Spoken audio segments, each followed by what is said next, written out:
Assalamualaikum warahmatullahi wabarakatuh. Kita mulai ya. Bismillahirrahmanirrahim. Assalamualaikum warahmatullahi wabarakatuh. Alhamdulillahirabbil alamin. Alhamdulillahilladzi hadana li hadza wa ma kunna linahtadiya laula an hadanallah. Asyhadu an la ilaha illallah wahdahu la syarikalah wa asyhadu anna Muhammadan abduhu wa rasuluhu la nabiyya ba'da. Teman-teman, kita mungkin pernah baca cerita ya. Suatu hari Ali bin Abi Thalib itu merasa kasihan melihat istri beliau yaitu Sayyidah Fatimah, putri Rasulullah SAW, setiap hari lelah dan repot sekali untuk mengerjakan pekerjaan rumah. Sayyidah Fatimah itu, kata Ali, setiap hari mengambil air sendiri, menggiling gandum sendiri, membersihkan rumah sendiri, mengurus anak-anak sendiri. Dan dulu mengambil air itu berbeda dengan zaman sekarang. Kalau sekarang kan ngambil air cuma tinggal buka keran, cuma tinggal pencet. Kalau dulu tuh ngambil air benar-benar pergi ke sumur yang jauh, kemudian membawa air yang berat ke rumahnya sendiri, dan itu bolak-balik beberapa kali dalam sehari. Begitu juga dengan menggiling gandum. Dulu tuh nggak pakai blender. Dulu giling gandum itu pakai batu ya, batu penggilingan yang manual. Dan itu sampai membuat tangan Sayyidah Fatimah itu luka. Begitu juga ketika mengangkat air sampai badan Sayyidah Fatimah itu kurus. Gitu juga ketika membersihkan rumah, seluruh baju-bajunya Sayyidah Fatimah itu kotor. Melihat kondisi Sayyidah Fatimah yang sangat kerepotan mengurus rumah, sedangkan Ali nggak bisa banyak bantu karena juga banyak amanah dakwah di luar sana. Maka suatu hari Ali mendengar kalau Rasulullah SAW baru mendapatkan banyak budak. Waktu itu memang proses untuk menghapus perbudakan itu bertahap ya. Nah, di Masjid Nabawi itu banyak kedatangan budak-budak yang ingin berkhidmat kepada Nabi. Jadi bukan budak yang diperjualbelikan, tetapi budak yang ingin membantu Nabi di Masjid Nabawi. Karena mereka dulunya sebelum Islam budak, setelah masuk Islam mereka pengen, kalau dulu mereka kerja kepada tuannya, sekarang mereka kerja kepada Nabi walaupun gak dibayar, tapi perlakuan Nabi jauh lebih baik daripada tuannya. Dan mereka ingin memuliakan diri mereka dengan cara berkhidmat kepada Nabi, menolong Nabi, dan seterusnya. Mendengar berita bahwa di Masjid Nabawi ada banyak sekali budak yang datang untuk membantu kebutuhan-kebutuhan Nabi dan kaum muslimin di Masjid Nabawi. Akhirnya Ali bilang kepada Fatimah, wahai Fatimah, di Masjid Nabawi lagi banyak budak dan Nabi sepertinya pasti kelebihan pembantu. Coba kamu pergi ke rumah Nabi dan meminta satu orang pembantu itu untuk bisa membantu kamu di rumah. Maka kemudian Fatimah pun pergi ke masjid, pergi ke rumah Nabi. Pas sampai di rumah Nabi, dari luar Fatimah ngelihat rumah Nabi itu lagi banyak tamu. Jadi banyak sekali orang di rumah Nabi karena emang Nabi ini sering menerima tamu untuk dakwah, untuk curhat, untuk belajar, untuk dengar Al-Quran dan seterusnya. Sehingga Fatimah dari luar ngelihat rumah Nabi itu lagi banyak tamu. Karena di rumah Nabi lagi banyak tamu, maka kemudian ini masih jalan ya? Masih jalan ya? Karena ngelihat banyak tamu, akhirnya Fatimah ngerasa nggak enak hati, malu gitu, mau mengganggu Nabi. Maka Fatimah berdiri di luar pintu, ngelihat ke dalam, oh banyak tamu, akhirnya Fatimah pulang lagi ke rumah. Saat Fatimah ada di luar pintu, di luar rumah, Nabi itu sebetulnya ngelihat, oh ada Sayyidah Fatimah, ada anakku Fatimah. Cuman karena banyak tamu, Fatimah pulang lagi dan Nabi ngerasa nggak enak hati. Karena Nabi ini sayang banget sama Fatimah. Maka besoknya Nabi datang ke rumah Ali, datang ke rumah Fatimah. Tok tok tok, assalamualaikum, waalaikumsalam. Masuklah Nabi ke rumah Fatimah. Kemudian Nabi bertanya, wahai Ali, wahai Fatimah, kenapa kemarin Fatimah ke rumah? Ada apa gitu? Kemudian Fatimah diam aja, malu, nggak mau menceritakan. Kata Nabi, wahai Fatimah, ngomonglah ada apa gitu. Kata Ali, ya Rasulullah, Fatimah sebetulnya malu untuk menyampaikan ini dan merasa nggak enak hati. Fatimah merasa takut mengganggu kebutuhan Rasulullah SAW. Memangnya kenapa, kata Nabi? Kata Ali, saya kasihan ngelihat Fatimah setiap hari capek, setiap hari repot, setiap hari lelah. Dan saya takut dia sakit, saya takut dia nggak nyaman, saya takut dia tertekan. Karena setiap hari Fatimah itu mengurus rumah, mulai dari menggiling gandum, kemudian mengangkat air, kemudian membersihkan rumah, mengurus anak-anak, membantu fakir miskin. Bukan hanya di dalam rumah, tapi juga ke tetangga. Fatimah suka membantu orang. Sehingga saya ngerasa Fatimah ini kalau ngurus segala sesuatu sendiri nanti kasihan. Dia jadi sakit, dia jadi lelah, dan seterusnya. Sehingga akhirnya saya meminta Fatimah untuk datang kepada engkau ya Rasul, meminta satu orang budak agar bisa membantunya di rumah. Karena aku mendengar lagi banyak budak di Masjid Nabawi. Mendengar curhat dari Ali tentang istrinya, maka Nabi SAW tersenyum dan kemudian bilang ke Fatimah, wahai Fatimah, mau nggak ayah kasih tahu sesuatu yang, mau nggak ayah berikan sesuatu yang lebih baik daripada pembantu? Mau nggak ayah berikan sesuatu yang lebih baik daripada pembantu? Ali dan Fatimah langsung langsung penasaran. Kata Fatimah, apa itu wahai ayah yang lebih baik daripada pembantu? Kalau kita sekarang, kalau saya sebagai ayah, mungkin kalau anak saya perempuan udah nikah, saya ngelihat dia susah hidupnya, dia repot di rumahnya, suaminya juga sibuk dengan dakwah, pasti saya akan bilang, nak, kamu ayah beliin mesin cuci ya, nak, kamu ayah beliin dispenser ya, ayah beliin blender ya, ayah beliin apa misalnya kompor yang bagus, yang matic dan seterusnya. Ayah cariin pembantu ya, nanti biar ayah yang gajiin pembantu. Kalau saya sebagai ayah, pasti saya akan menawarkan itu.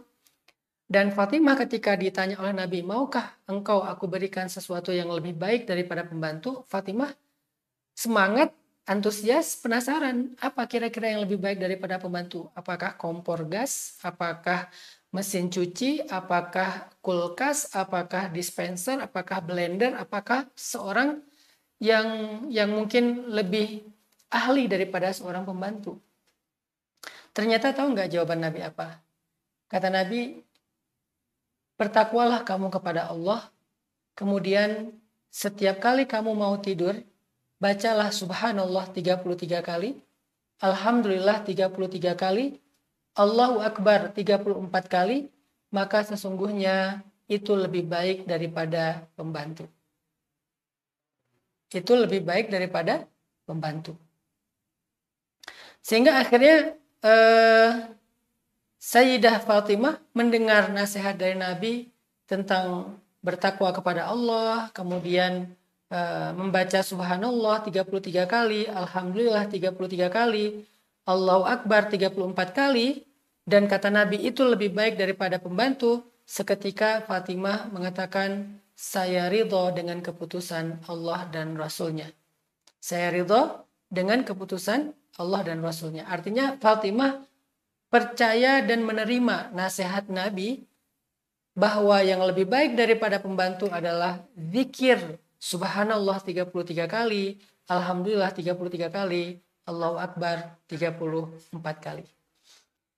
Teman-teman, apa kira-kira pelajaran dari kisah Sayyidah Fatimah ini? Akhir-akhir ini kita banyak sekali mendengar orang yang tertekan ya secara mental. Ada yang tingkat yang paling ringannya mungkin stres. Tapi stres ini kalau dibiarin bisa sampai ke level depresi. Dan depresi biasanya sampai berujung dengan bunuh diri, na'udzubillahi min dzalik. Dan ketika saya coba baca-baca beberapa berita tentang data orang yang mengalami stres atau tertekan, terutama di kota-kota besar, tapi juga sekarang udah menyebar ya, bukan hanya kota-kota besar, tapi juga di pedesaan. Orang yang stres itu rata-rata ya karena dia mengalami semacam perubahan-perubahan yang cukup signifikan dan ekstrim dalam kesehariannya. Misalnya yang tadinya tiba-tiba Yang tadinya punya pembantu, tiba-tiba pembantunya pulang, tiba-tiba pembantunya berhenti, tiba-tiba pembantunya pindah kerjaan. Akhirnya kita sebagai seorang ibu rumah tangga stres untuk mikirin masak, mikirin nyuci, mikirin ngurus anak, mikirin bersih-bersih rumah. Itu bisa bikin stres. Atau orang yang kerja, misalnya tadinya dia kerja dengan atasan yang cukup memberikan ruang buat dia untuk ekspresi, untuk improve, tiba-tiba atasannya galak, strict dan cukup kaku misalnya, sehingga dia jadi stres. Atau mungkin bukan atasannya tapi lebih ke teman kerjanya yang bikin dia ngerasa nggak nyaman, akhirnya stres. Atau kita pulang kerja tiba-tiba macet dan itu kita biasanya nggak semacet itu tapi tiba-tiba macet banget, akhirnya stres. Gitu juga kemarin kejadian yang seorang bapak, seorang ayah membunuh putrinya, menyakiti istrinya sampai menyiksa istrinya sampai koma. Itu kan salah satu di antara contoh-contoh orang yang mengalami tekanan sampai membuat dia secara mental itu mengalami stres. Nah, mungkin ini relate ya dengan kisah Fatimah, karena apa yang dialami oleh Fatimah itu adalah sesuatu yang cukup membebaninya dalam keseharian. Walaupun kita nggak mengatakan Sayyidah Fatimah stres, tapi kalau lelah ya, kalau capek ya, kalau terbeban ya, kalau repot benar. Cuman wajar kalau Sayyidah Fatimah berharap ada yang bisa bantu beliau di rumahnya.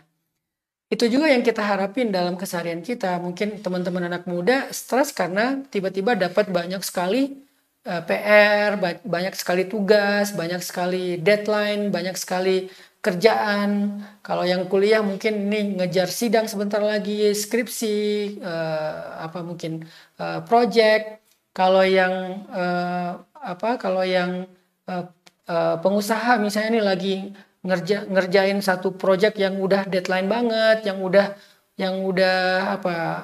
bahkan mungkin bukan hanya deadline tapi juga deadlock kali ya, yang udah mentok nggak tahu gimana, akhirnya stres. Ketika kita stres, semua kita mencari solusi yang menurut kita tuh kayak bisa ngeringanin beban kita, solusi yang bisa meringankan beban pikiran, beban tenaga, beban waktu, beban pekerjaan. Kita mencari solusi seperti itu. Dan itu juga yang dicari oleh Sayyidah Fatimah. Itu juga yang dicari oleh Sayyidah Fatimah. Sayyidah Fatimah mencari solusi untuk meringankan bebannya. Dan itu adalah usulan dari suaminya juga, yaitu Ali bin Abi Thalib. Yang bisa meringankan beban pekerjaan di rumah tangganya, meringankan tenaganya, meringankan pikirannya, meringankan repotnya. Itu yang dicari oleh Sayyidah Fatimah. Tapi tahu nggak? Ternyata Nabi tidak memberikan solusi itu. Justru yang diberikan oleh Nabi itu adalah solusi lain yang nggak pernah terduga oleh kita. Ketika kita stres dengan pembantu yang pulang, ketika kita stres dengan pekerjaan yang numpuk, dan semuanya juga lagi kejar deadline, ketika kita stres dengan tugas-tugas kuliah dan tugas-tugas sekolah yang banyak, ketika kita stres dengan networking kita atau dengan pertemanan kita, sosial kita, misalnya ketika kita stres dengan perilaku pasangan kita, kita berpikir solusi apa yang bisa meringankan saya. Ternyata teman-teman, solusi yang diberikan Nabi itu adalah zikrullah, zikir. Solusi yang diberikan Nabi itu adalah zikir, bukan mesin cuci, bukan blender, bukan dispenser, bukan pembantu yang atau asisten rumah tangga yang expert. Yang diberikan oleh Nabi itu adalah zikir. Kenapa? Karena banyak masalah dalam kehidupan kita, banyak beban dalam kehidupan kita terasa berat bukan karena bebannya berat. Banyak masalah yang kita alami dalam hidup itu terasa begitu mengganggu bukan karena masalahnya memang terlalu besar dan mengganggu. Tapi kemampuan mental kita, jiwa kita dalam mengemban atau memikul beban itu gak terlalu kuat. Karena kita ngerasa hidup kita kayak nyesek ya. Kita ngerasa hidup kita nyesek. Kita ngerasa hidup kita sempit. Itu bukan karena masalah kita besar sehingga hidup kita menjadi sempit. Bukan. Seringkali bukan masalahnya yang besar. Tetapi memang hatinya yang kecil. Bukan masalahnya yang besar, tetapi memang jiwa kita yang sempit. Bukan masalahnya yang berat, tetapi mental kita yang lemah. Karena kalau kita membandingkan dengan orang lain, kita kadang menemukan ada orang yang punya masalah lebih berat dari kita dan dia masih terlihat masih terlihat santuy, masih terlihat kuat, masih terlihat wajar dan masih mampu untuk bisa survive, bahkan dia bisa survive. Kadang kita ngerasa anak baru 1 atau 2, seorang ibu rumah tangga dengan anak 1 atau 2, dia udah ngeluh banget karena nggak ada asisten rumah tangga. Tapi di tempat lain ada ibu-ibu dengan anak 9, dia tidak semengeluh ini. Dan dia juga nggak punya asisten rumah tangga. Terkadang masalah utama dalam hidup kita itu bukanlah beban hidup, bukanlah gangguan dari luar, bukanlah musibah, bukanlah masalah, bukanlah sesuatu yang menjadi yang sifatnya dari luar. Bukan itu masalah utama dari hidup kita. Terkadang masalah utama dari hidup kita adalah hati kita, jiwa kita, mental kita, kekuatan diri kita. Sehingga yang kita butuhkan dalam menghadapi hidup itu nggak selalu solusi yang untuk meringankan beban. Nggak selalu solusi untuk menghilangkan masalah. Tapi kadang yang kita butuhkan dalam hidup itu adalah kekuatan jiwa, kekuatan batin, kekuatan mental, kekuatan fisik untuk mengangkat beban dan masalah tersebut. Saya sering ngasih analogi gini. Ada satu ruang, ini seperti ruang studio ini, ukurannya kurang lebih 3x3. Ruang studio yang 3x3 ini, kalau diisi oleh oleh 10 orang misalnya, maka ruang ini akan terasa sempit. Ada 10 orang di sini, semuanya duduk bareng di sini, pasti akan terasa sempit ruang 3x3. Apalagi buat tidur, buat duduk aja udah pas-pasan. Buat tidur susah, untuk selonjoran aja susah, apalagi kita berbaring. Karena 10 orang di ruang 3x3. Lalu 10 orang ini dipindah ke ruangan lain yang ukurannya 10x10. Maka tiba-tiba kita merasa lega, merasa nyaman, bisa selonjoran kaki, bahkan bisa berbaring, bahkan bisa bolak-balik, bahkan kita bisa beraktivitas secara nyaman di situ. Padahal jumlah bebannya sama-sama 10 orang. Tetapi kenapa di sini kerasa sesek dan sempit, di sana terasa lega dan nyaman? Bukan karena di sana bebannya lebih kecil, tetapi ruangnya lebih besar. Hidup kita kadang seperti itu, teman-teman. Seringkali kita mengeluh, saya gini, saya gitu, ini masalah kerjaan banyak banget, ini tugas banyak banget, ini teman-teman gak ada yang benar, ini dan ini itu, semuanya kita keluhin, seolah-olah kita tuh overweight. Jadi kita tuh kayak kelebihan muatan. Kenapa ada istilah overweight sampai kelebihan muatan? Karena ada batasan. Misalnya kita naik pesawat, kabin itu batasannya 7 kilo. Begitu kita isi 8 kilo, maka itu akan lebih 1 kilo. Kenapa? Karena batasannya 7 kilo. Tapi kalau kita taruh koper yang 8 kilo itu di bagasi, itu masih lebih. Karena di bagasi 20 kilo. Berarti masih ada kelebihan 12 kilo. Artinya apa? Masalahnya bukan di bebannya, tetapi masalahnya batasannya. Kita mau membuat batasan itu sempit atau lega. Mau batasan itu kecil atau besar. Mau batasan itu ringan atau berat. Hidup kita kadang kayak gitu. Jadi kayak Nabi paham banget bahwa masalah Sayyidah Fatimah itu bukan di pekerjaan rumah aja. Walaupun itu sesuatu yang mungkin agak merepotkan. Tetapi masih wajar lah. Justru masalah Sayyidah Fatimah itu adalah kekuatan mental dalam menghadapi beban hidup, kekuatan jiwa dalam menghadapi amanah rumah tangga. Itunya yang harus ditambah, kekuatannya harus ditambah, kebesaran hatinya yang harus diperbesar, kelapangan dadanya yang harus diperluas, kesiapan dan kekuatan mentalnya yang harus dikuatin lagi gitu, sehingga akhirnya beban yang sama tadi bisa terasa lebih ringan. Maka Nabi memberikan solusi yang sangat istimewa, yang sangat luar biasa, yaitu terapi mental kepada Sayyidah Fatimah. Bukan solusi teknis, bukan solusi yang kita bayangin untuk meringankan beban hidup, tetapi terapi mental. Ini nih luar biasa loh.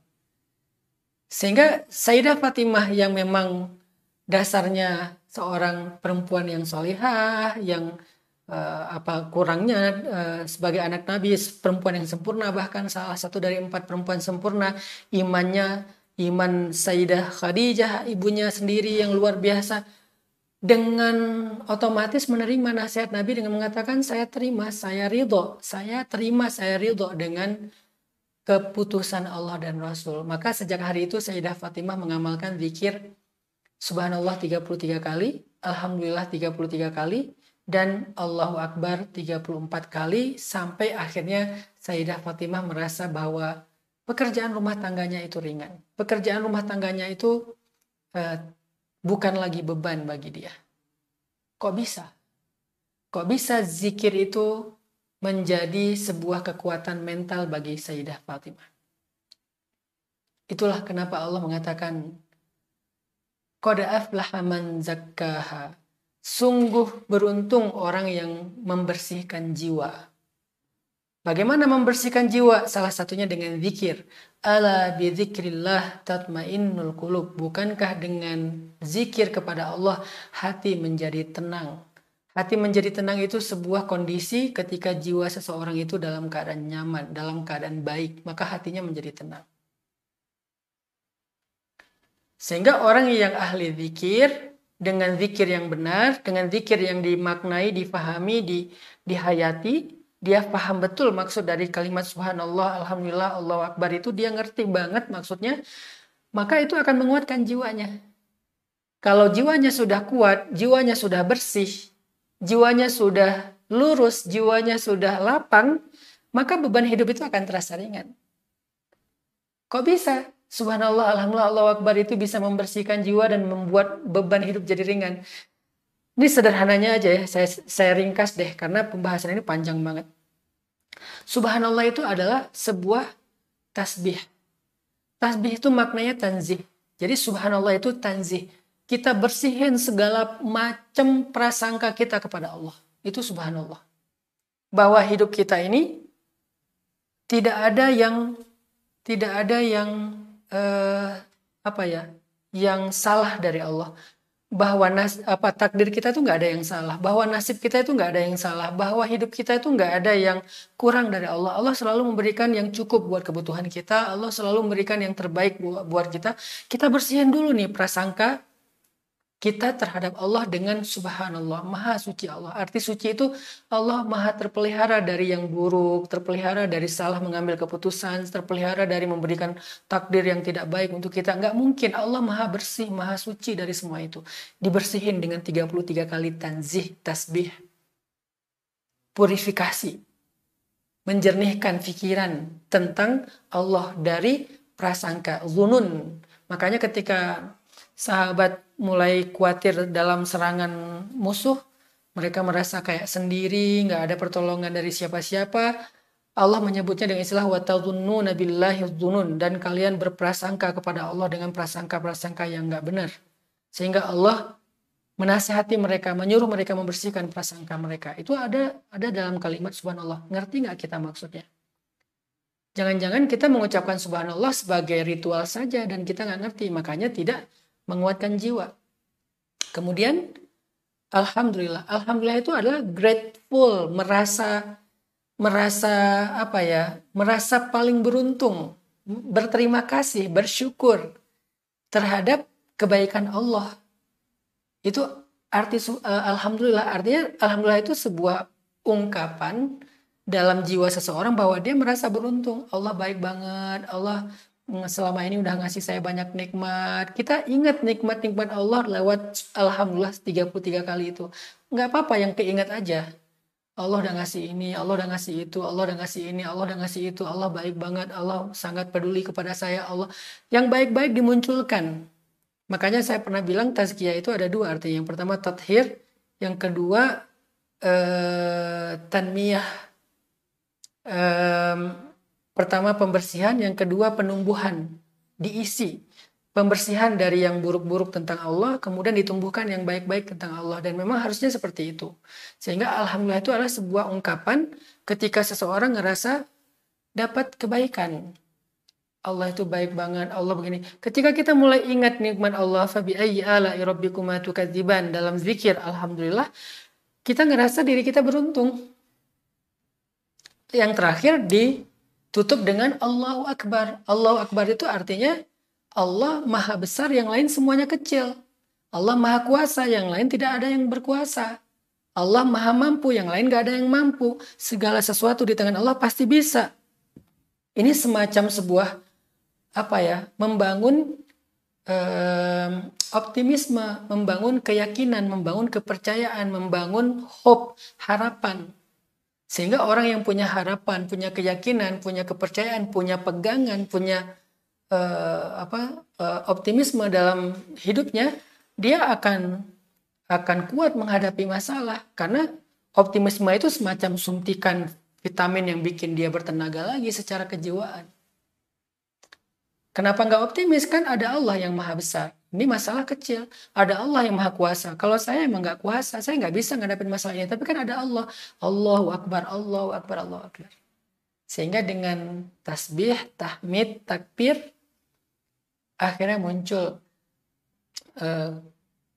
sesuatu di dalam diri kita. Pertama muncul tanzih, kita purifikasi, bersihin prasangka buruk kepada Allah. Yang kedua muncul syukur, rasa menghargai apa yang Allah berikan. Yang ketiga muncul tajlil, mengagungkan Allah.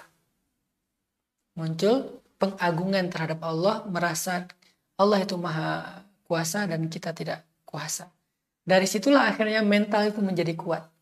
Dari situlah akhirnya hati menjadi tenang. Dari situlah akhirnya jiwa menjadi lapang. Dalam kondisi itulah akhirnya kita mampu mengangkat beban hidup kita.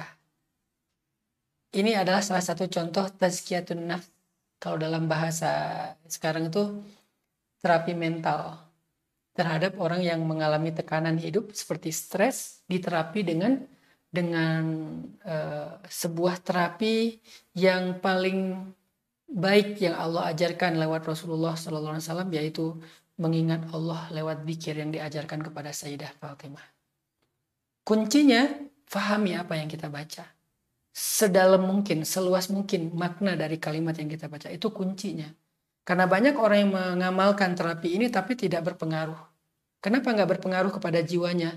Karena dia nggak ngerti apa yang dia baca. Mungkin dia tahu terjemahannya tetapi tidak tahu pesan di dalam kalimat itu. Jadi message-nya tuh nggak dapet. Dia tuh nggak menerima sebuah pesan dari kalimat yang dia baca. Maka coba baca, pahami lagi, pelajari lagi, gali lagi. Sehingga kadang-kadang nggak perlu sampai 33 kali juga kita udah merasakan terapi mental yang sangat baik. Itu tuh semacam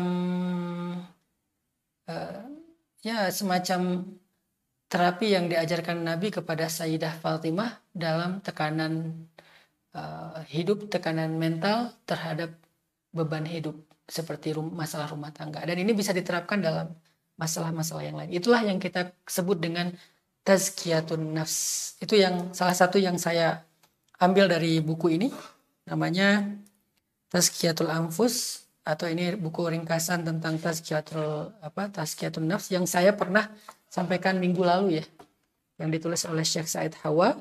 Ternyata salah satu terapi mental itu adalah zikir, tapi dengan kunci tadi, paham maksud dari zikir yang kita baca, lalu kita coba hayati, kita coba tadabburi pesan-pesan di dalam zikir itu. Akhirnya Sayyidah Fatimah bisa melalui ujian beban hidupnya dengan baik. Masalahnya tidak berkurang, atau mungkin bebannya tidak berkurang, tetapi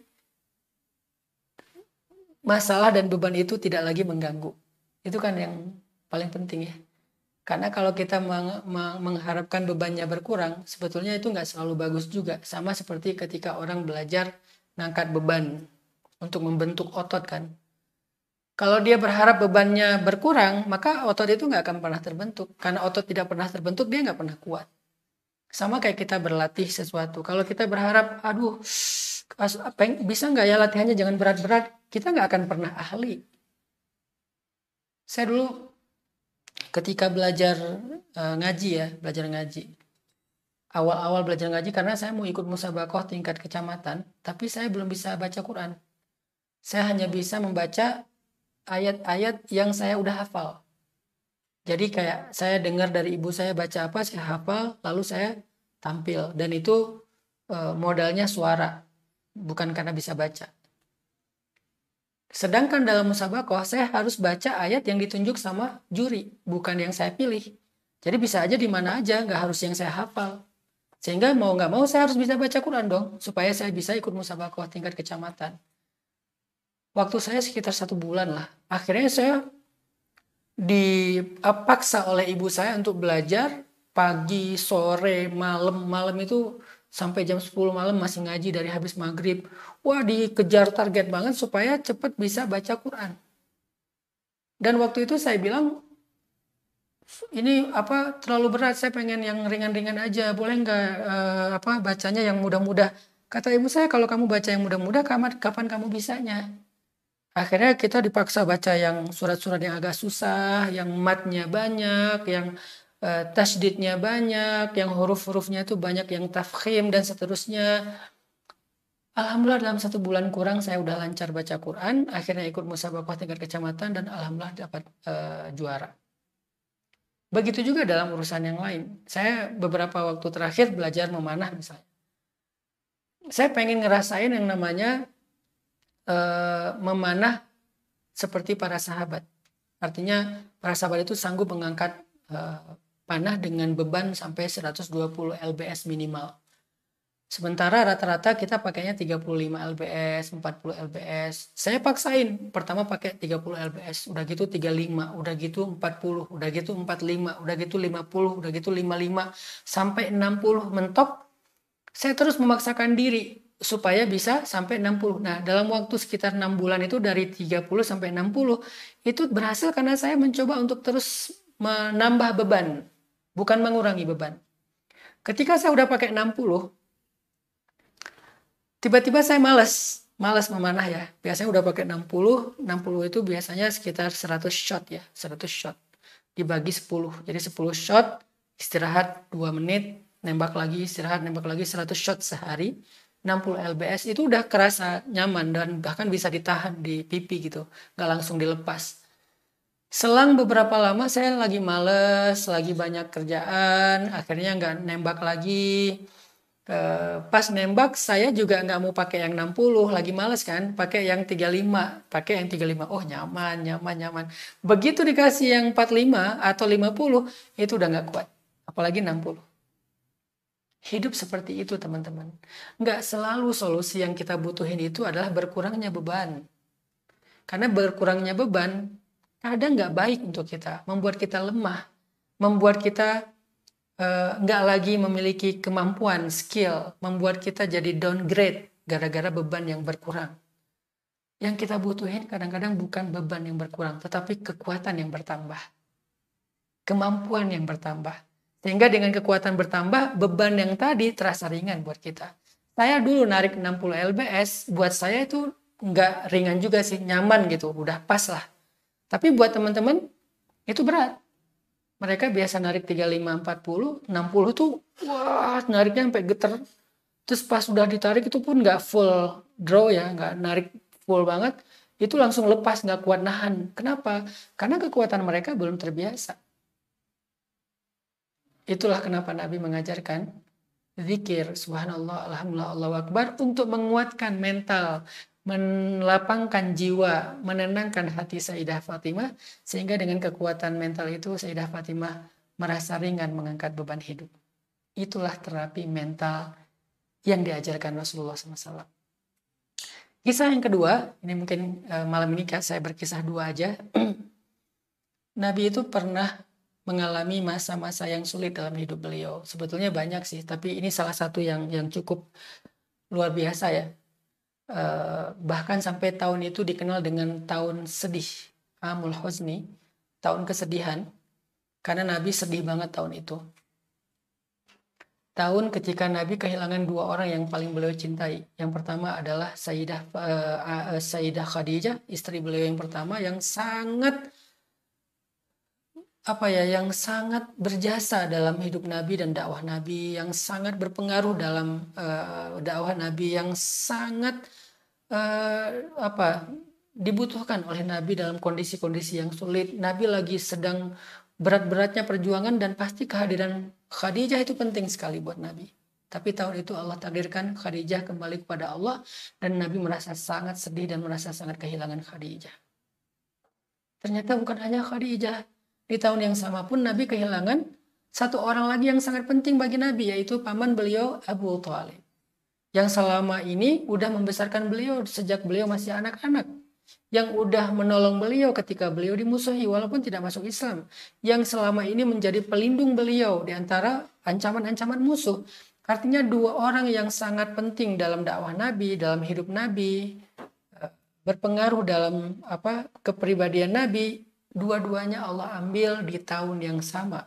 Sehingga Nabi merasa sangat kehilangan, merasa sangat sedih. Mungkin kalau kita ngalamin itu masuk ke level depresi kali. Karena banyak sekarang anak muda yang depresi setelah kehilangan ayah mereka. Ayahnya meninggal atau ibunya meninggal. Depresi karena ditinggalkan oleh pasangannya. Depresi karena ditinggalkan oleh pacarnya. Diputusin, diselingkuhin, dikhianatin, dan seterusnya. Depresi karena kehilangan pekerjaan. Depresi karena dibully di sosial media atau oleh teman-temannya. Depresi. Kalau kita levelnya mungkin depresi. Dan depresi ini kan level lanjut daripada stres ya. Yang udah tekanannya luar biasa. Kesedihannya berlarut-larut lebih dari 40 hari. Depresi. Tapi Nabi nggak sampai ke level depresi. Kita nggak bisa mengatakan Nabi depresi nggak. Tapi Nabi sedih. Ya, dan kesedihan Nabi itu kesedihan yang cukup lama. Lebih dari seminggu Nabi sedih. Kenapa? Ya wajar kesedihan beliau. Karena kehilangan Sayyidah Khadijah dan Abu Thalib, dua sosok yang luar biasa, terutama Sayyidah Khadijah. Dan Sayyidah Khadijah ini sangat membekas dalam hati Nabi. Bahkan setelah Nabi menikah sekalipun dengan Sayyidah Aisyah, perempuan yang sangat istimewa, cantik, menarik, pinter, soleha, udah sempurna juga lah. Nabi tetap gak bisa ngelupain Sayyidah Khadijah. Ketika ada perempuan itu sepupunya Sayyidah Khadijah datang ke rumah Nabi, mendengar cara ngomongnya mirip seperti Sayyidah Khadijah, Nabi tuh kayak ngerasa ada Khadijah gitu, kayak muncul lagi tiba-tiba memori tentang Sayyidah Khadijah yang membuat Aisyah merasa cemburu. Saking membekasnya Sayyidah Khadijah dalam hati Nabi SAW. Maka kebayangkan gimana sedihnya Nabi ketika kehilangan Sayyidah Khadijah. Kalau Sayyidah Khadijah istri biasa mungkin Nabi juga ya sedih tapi wajar. Tapi karena ini adalah istri yang paling membekas, yang dengannya turun banyak ayat Al-Quran, salah satunya ya ayyuhal muzammil dan seterusnya. Orang pertama yang sholat di belakang Nabi, yang membantu Nabi dalam dakwah sejak awal Nabi berdakwah, nggak ada siapa-siapa yang menolong beliau. Sangat membekas sehingga kepergian Khadijah itu benar-benar membuat Nabi merasa sangat sedih dengan kesedihan yang lama. Kalau di kita tuh udah namanya depresi. Tapi Nabi tidak depresi. Kesedihan yang lama. Maka dalam kondisi tahun kesedihan itu, Allah memberikan sebuah terapi mental buat Nabi. Apa terapi mental buat Nabi? Terapi mental buat Nabi tahun itu adalah Nabi diajak jalan-jalan sama Allah. Diajak jalan-jalan sama Allah. Ini nih luar biasa sih. Nabi ternyata dalam Islam itu jalan-jalan itu sebuah terapi mental loh. Ini yang kadang kita nggak sadari ya. Sebentar saya cari ininya. Ternyata jalan-jalan itu adalah sebuah terapi. Jadi kayak healing ya, healing. Kayak pergi kemana gitu untuk healing, escape dari masalah gitu kan. Itu sebuah terapi mental. Jalan-jalan apa yang diberikan oleh Allah kepada Nabi? Jadi kayak dikasih tiket nih, pergi biar lo nggak sedih lagi. Ini aku kasih tiket gratis, sana jalan-jalan biar bisa healing. Allah kasih tiket perjalanan buat Nabi. Sebuah trip yang luar biasa. Tahu nggak jalan-jalan kemana? Subhanalladzi asra bi'abdihi lailam minal masjidil haram ilal masjidil aqsal ladzi barakna haulah linuriyahu min ayatina. Surat Al-Isra ayat pertama. Ternyata jalan-jalan Nabi pada malam itu, pada saat itu ketika Nabi sedang sedih berat karena kehilangan Sayyidah Khadijah dan Abu Thalib, jalan-jalan Isra dan Mi'raj. Jalan-jalan Isra dan Mi'raj. Perjalanan di bumi dan perjalanan ke langit. Ini perjalanan yang luar biasa. Sehingga saya ketika merenung merasa, wah Masya Allah ya, ternyata dalam Islam itu terapi mental udah ada, yaitu jalan-jalan. Dan itu sesuatu yang kayaknya paling kita senangi gitu. Apalagi dapat tiket gratis private jet lagi. Kebayang nggak teman-teman dikasih perjalanan VIP dengan private jet, kemudian ketemu dengan orang-orang keren, ketemu dengan tokoh-tokoh hebat, ketemu dengan para idola kita, yang selama ini kita cuma lihat mereka di media, yang selama ini kita cuma dengar cerita tentang mereka tapi nggak pernah ketemu, lalu bisa ngumpul di satu momen, semua tokoh-tokoh itu ada di hadapan kita dan mereka menyambut kita. Kemudian selain jalan-jalan di bumi itu, kita dikasih perjalanan keluar angkasa, ke bulan, ke Mars dan seterusnya. Kayaknya healing apa yang siapa yang nggak akan dapat healing dengan perjalanan kayak gitu?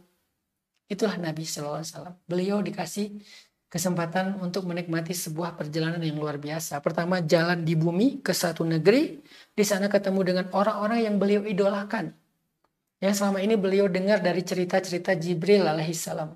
Jibril cerita dulu ada namanya Nuh alaihissalam, dulu ada namanya Musa alaihissalam, dulu ada namanya Ibrahim dan dia adalah kakekmu, dulu ada yang namanya Syuaib, dulu ada yang namanya Idris, dulu ada yang namanya Isa, dulu ada yang namanya Yahya.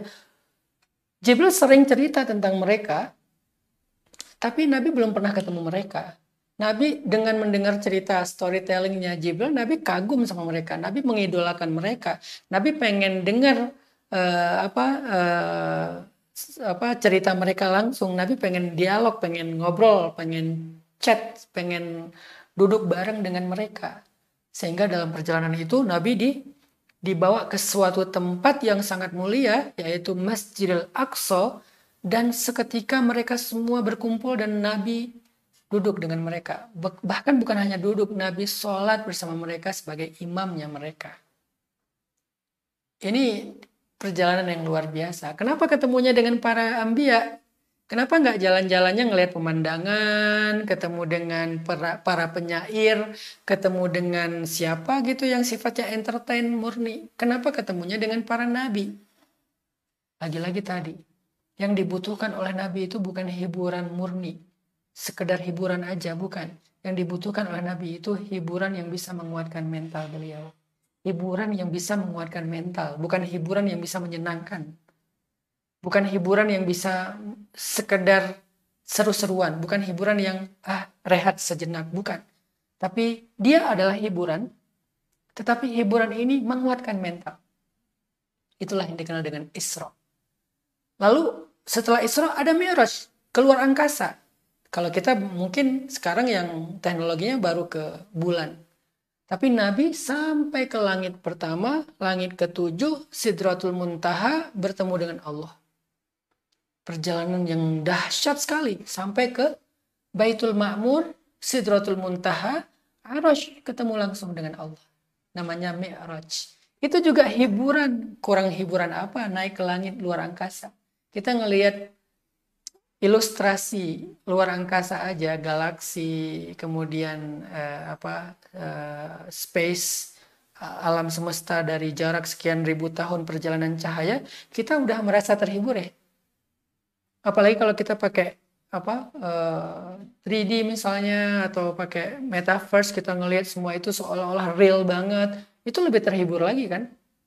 Nabi ngalamin itu real, bukan pakai teknologi, dan itu bukan cuma keluar angkasa, sampai ke langit dunia, sampai ke Baitul Ma'mur, sampai ke Sidratul Muntaha yang nggak ada lagi makhluk yang pernah melewati batasan itu sampai ke arsy Allah SWT, melihat kemuliaan dan keagungan Allah Subhanahu Wa Taala di sana. Itu kurang hiburan apa? Tapi hiburan itu nggak semata-mata untuk menghibur beliau, sekaligus menguatkan mental, jiwa, hati beliau, sehingga ketika beliau pulang dari jalan-jalan, beliau siap menghadapi hidup, siap mengangkat beban hidupnya lagi. Hiburan dan perjalanan seperti itulah yang kita butuhkan, teman-teman. Terus gimana caranya Ustadz melakukan Isra dan Mi'raj versi kita? Kita kan nggak punya privilege seperti Nabi ya. Nabi privilege-nya sampai punya dikasih jet pribadi loh untuk Isra. Apa namanya jetnya? Buraq. Dikasih jet pribadi yang kecepatannya melebihi kecepatan cahaya, namanya Buraq. Ditemani oleh seorang satu makhluk Allah yang sangat sempurna. Rajulan basyaron sawiya, laki-laki yang sempurna. Sempurna bukan hanya fisiknya, juga akhlaknya. Yang nyaman banget pasti having trip bareng dengan dia. Kita kan trip itu bukan soal destinasi ya. Trip itu soal bersama siapa kita melakukannya. Kadang-kadang kita tripnya cuman keluar kabupaten, nggak sampai keluar provinsi, apalagi keluar negeri, cuman keluar kabupaten. Misalnya saya di Bandung ke Garut gitu, ke Sukabumi. Tapi kalau teman perjalanan itu nyaman, maka trip itu akan berkesan. Sedangkan kalau saya pergi ke tempat yang sangat indah, ke Bali, ke Papua, ke Maluku, kemana gitu yang indah, tapi temennya nyebelin, pasti tripnya juga merasa sangat gak nyaman, boring banget pasti. Bukan hanya boring, mungkin bikin kita makin stres kan. Ini kendaraannya private jet, namanya Buraq. Kecepatannya melebihi cahaya, teman tripnya sesuatu yang paling sempurna, yang nyaman banget melakukan trip dengan dia, dan perjalanan juga destinasinya perfect sih. Tempat destinasinya tuh keren, bukan hanya jadi hiburan tapi juga bisa menguatkan jiwa. Kemana? Masjidil Aqsa. Makanya muncullah sebuah hadis dari Rasulullah SAW, hadis riwayat Bukhari, kata Nabi, la tushaddur rihal illa ila thalathati masajid. Tidak dianjurkan untuk melakukan perjalanan dengan anjuran yang serius. Jadi tidak didorong. Kalau bisa usahakan gitu ya. Tidak direkomendasikan, dianjurkan melakukan rihal perjalanan kecuali ila thalathati masajid, kecuali kepada 3 masjid. Jadi kalau kita mau bikin planning, mau trip kemana, mau healing kemana, kata Nabi tidak ada yang lebih baik daripada kepada 3 masjid ini. Yang pertama adalah Masjidi Hadza, Masjid Nabawi, yaitu Madinah. Yang kedua Masjidil Haram, dan yang ketiga Masjidil Aqsa. Jadi kalau kita mau melakukan sebuah healing trip, nggak ada yang lebih baik daripada 3 tempat ini. Pertama Masjidil Haram Mekah, kedua Masjid Nabawi Madinah, yang ketiga Masjidil Aqsa Palestina. Kenapa Nabi mengatakan ini yang paling baik? Karena ini bukan sekedar hiburan, tapi juga menguatkan. Buat apa hiburan setelah itu kita lemah? Kayak tadi misalnya, pas lagi capek banget, kemudian kita minum obat penenang supaya bisa tidur. Besok kita capek lagi. Karena kekuatannya tuh ada bukan di fisik kita doang, tapi mental. Kalau mental kita masih lemah, walaupun kita udah istirahat, tetap aja kita ngeluh. Sehingga yang kita butuhkan untuk terapi mental itu bukan sekedar jalan-jalan cari hiburan, tapi plus ada hiburan, plus ada sebuah terapi untuk menguatkan mental kita. Dan itu yang paling sempurna ketiga tempat tadi. Saya dulu nggak percaya itu ya. Saya berpikir bahwa yang namanya jalan-jalan itu ya ke tempat yang seru dong. Bisa, apalagi saya kan suka dengan adventure ya. Suka dengan petualangan. Saya pernah nyoba skateboard. Saya pengen main skate tuh di Turki, di depan Masjid Sulaimaniye, main skate sama teman-teman. Saya nyoba snowboard, main di salju. Akhirnya pas musim winter, saya ke Jepang main salju di Jepang sama teman-teman. Ada Kang Yusuf dan seterusnya. Saya nyoba apalagi surfing. Akhirnya kalau kata teman lagi bagus ombaknya, saya pergi ke pantai untuk belajar. Saya nyoba apalagi free dive, cari tempat-tempat yang keren, yang airnya itu kayak kristal gitu, sehingga kita bisa ngelihat terumbu karang, bahkan ngelihat manta yang gede-gede itu di Labuan Bajo. Free dive diajarin sama Andro ya kalau nggak salah, teman saya di NTT, Andro. Nyoba lagi kalau sekarang nyoba berkuda. Pas lagi tempatnya nyaman dengan view yang bagus di Rohila Stable, hujan-hujan pula karena kuda juga butuh terapi. Kalau hujan dia biar seger lagi, ya udah hujan-hujanan sama kuda. Seneng dengan adventure. Saya pikir dulu yang namanya healing itu ya cari kesenangan. Lalu pas pulang dari sebuah perjalanan yang tadi menyenangkan, lalu kita menghadapi lagi realitas hidup, masalah kita ternyata masih ngeluh juga. Aduh gimana nih, aduh gimana itu, dan seterusnya, keluh kesah. Masih tetap ada keluh kesah. Kenapa? Karena tadi itu kita cuman di pause doang. Bukan dikuatkan, di pause ya. Di pause itu kayak di stop dulu dah sebentar. Jadi kayak kita cuman break, cuman istirahat, tapi bukan sedang disuntik, bukan sedang di booster, cuman break doang. Sehingga beres break, beres pause, beres stop, jalan lagi ya ngeluh lagi. Itu yang saya rasain, dan itu saya yakin dengan pilihan hanya sekedar mencari hiburan, itu yang kita akan rasakan. Memang saat break, saat di pause itu kita kayak nyaman, enak ya, nggak mikirin masalah, nggak mikirin kerjaan, nggak mikirin kuliah, nggak mikirin sekolah, nggak mikirin bla bla bla, nyaman. Berapa hari nyamannya? Seminggu ketika kita lagi trip. Kenapa? Pas kita pulang, kita ngeluh lagi, kita merasa nggak berdaya lagi, karena dalam fase break tadi itu kita nggak dikuatin, kita cuman coba lari dari masalah sebentar, kita coba ignoring doang sebentar, tapi kita nggak di booster. Beda dengan trip ke tempat yang tadi direkomendasikan sama Nabi. Selain kita healing, selain kita having fun, selain kita seru-seruan, selain kita entertain, selain kita break, kita juga sedang di booster loh. Yang membuat mental kita mudah-mudahan tanzih dan tanmiyah. Dibersihin, tathir, dibersihin, lalu dia tumbuh sesuatu yang menguatkan jiwa, melapangkan dada, menenangkan hati. Itu yang disebut dengan perjalanan Isra, kemudian Mi'raj. Isra-nya kemana? Isra-nya ke Masjidil Haram, ke Masjidil Aqsa, ke Masjid Nabawi, itu Isra-nya. Itulah kenapa dalam syariat Islam ada terapi mental Isra, namanya haji dan umroh. Jadi syariat Islam itu bukan sekedar ritual. Yang saya sayangkan, kita kadang-kadang ngelihat syariat itu sebagai sebuah hukum doang. Ngelihat ibadah itu kayak ritual doang untuk dapat pahala. Padahal itu bukan sekedar ritual untuk dapat pahala loh. Tapi tidak ada yang Allah syariatkan kecuali untuk kebaikan kita, zahir dan batin.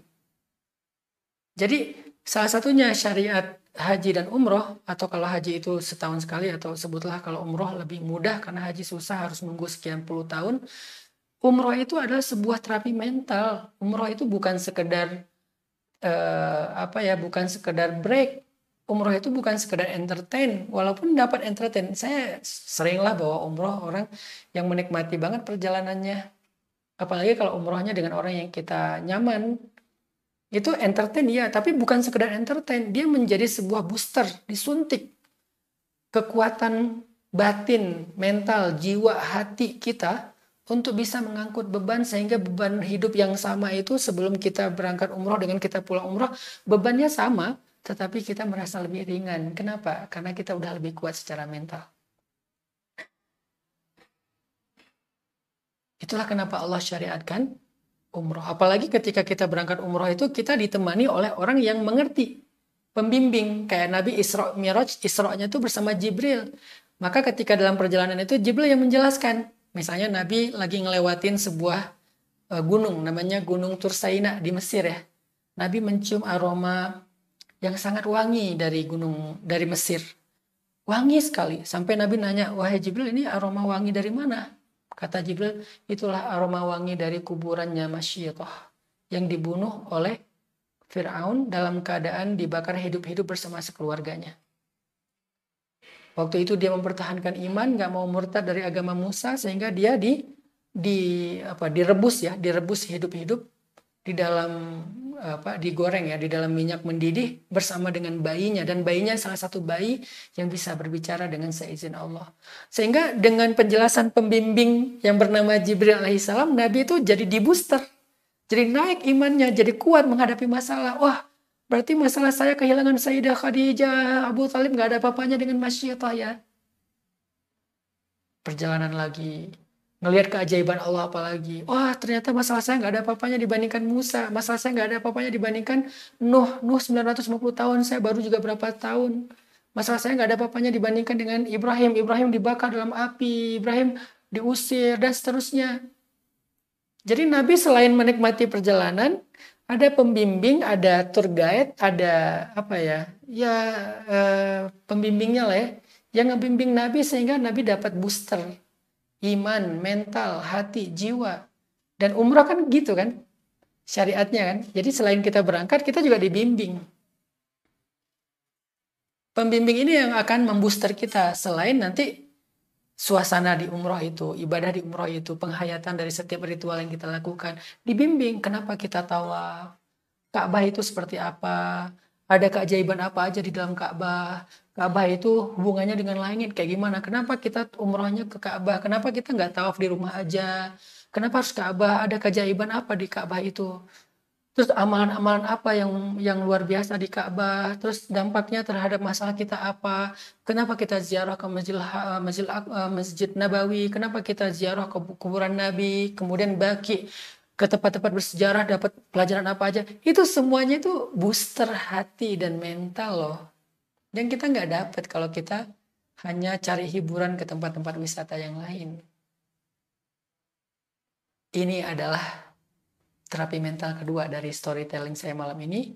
Maka sekalian ya, saya baru keingat sekalian, insya Allah saya awal Desember, ya tanggal 5 Desember mau berangkat umroh juga. Nanti teman-teman, nanti saya taruh deh di caption deskripsi dari video ini, teman-teman bisa cek. Kita akan berangkat umroh, karena saya ngerasa udah lama banget ya nggak umroh. Sejak pandemi saya belum umroh. Biasanya saya rutinkan setahun 2 kali umroh atau sekali minimal. Tapi karena pandemi belum berangkat, nah ini udah kangen banget nih. Sekalian saya pengen ngajak teman-teman, yuk kita umroh bareng. Insya Allah saya coba membimbing jamaah dengan hal yang bisa ngebooster mental dan hati kita. Sebagaimana Sayyidina Jibril membimbing Rasulullah dalam Isra-nya. Sehingga nanti kita belajar apa hubungan antara Ka'bah dengan Baitul Ma'mur di langit. Itu ada keajaiban luar biasa. Kita belajar sejarah Zamzam. Di situ ada pelajaran tauhid. Kita belajar tentang Hajar Aswad. Di situ ada pelajaran tentang tanzih, purifikasi jiwa. Kita belajar tentang sa'i. Di situ ada pelajaran tentang keyakinan, belief, ikhtiar. Kita belajar tentang dakwah Nabi di Madinah, Bukit Uhud. Banyak sekali pelajaran-pelajaran yang kita bisa dapetin selain entertain, hiburan yang kita bisa nikmati selama umroh. Sehingga mudah-mudahan itu bisa jadi salah satu terapi mental buat kita. Saya ngajak teman-teman, yuk umroh bareng saya bulan Desember tanggal 5. Saya nggak terlalu hafal juga, nanti cek aja di deskripsi di bawah.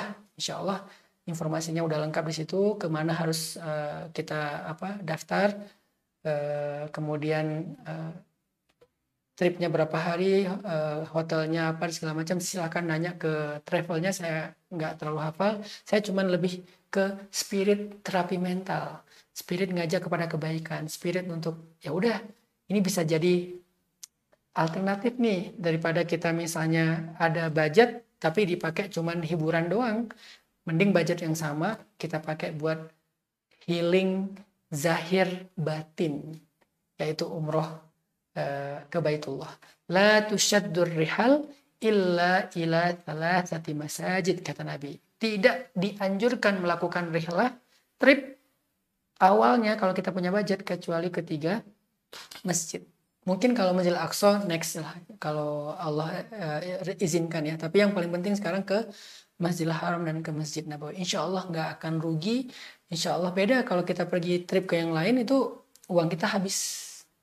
Tapi kalau ke Baitullah uang kita nggak habis. Uang kita dibalikin sama Allah berlipat-lipat.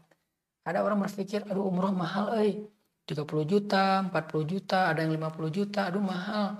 Giliran ke Paris, kemana kita anggap, wah murah banget nih, 30 juta, 40 juta murah. Padahal perjalanan yang hiburan itu, maka biaya kita atau harta kita akan habis. Kita dapat hiburan emang, tapi harta kita habis loh.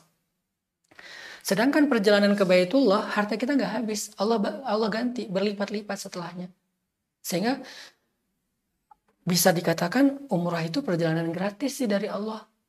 Cuman kita kasih semacam pinjaman dulu ke Allah. Setelah itu ntar Allah ganti dengan yang lebih besar. Jadi kayak gratis, bahkan bonus lagi dapatnya kalau ke Baitullah.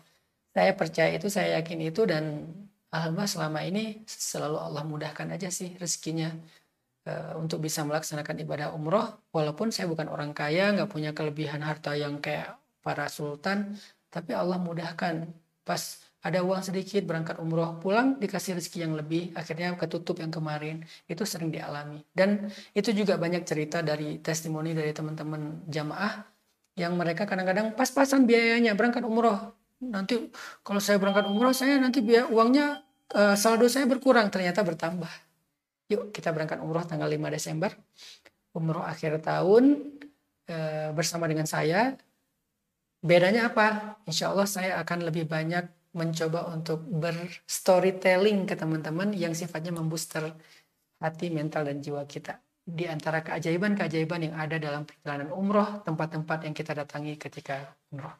Mudah-mudahan malam ini kita dapat 2 pelajaran tentang terapi mental. Yang pertama adalah terapi mental dengan zikir. Yang kedua terapi mental dengan melakukan perjalanan atau jalan-jalan. Kalau dengan zikir, pelajaran yang ketiga life hacksnya adalah jangan selalu berharap beban hidup kita menjadi ringan. Karena terkadang beban hidup yang ringan membuat kita lemah.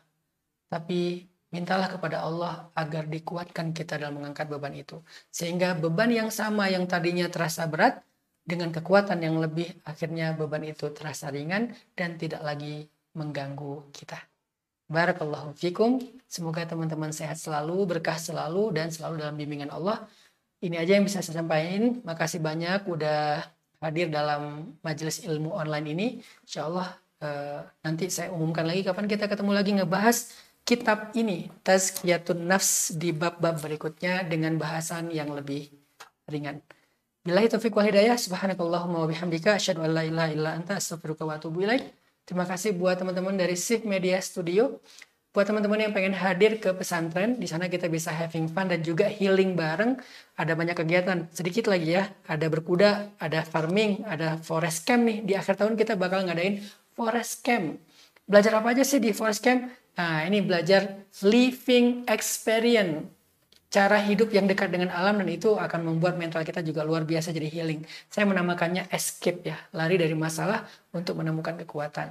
Yuk hadir, yuk ikut join dalam forest camp, atau jadi horsemanship, berkuda di Rahila Stable, atau belajar farming di pesantren. Insya Allah banyak kesempatan buat kita menjadi lebih baik. Wassalamualaikum warahmatullahi wabarakatuh.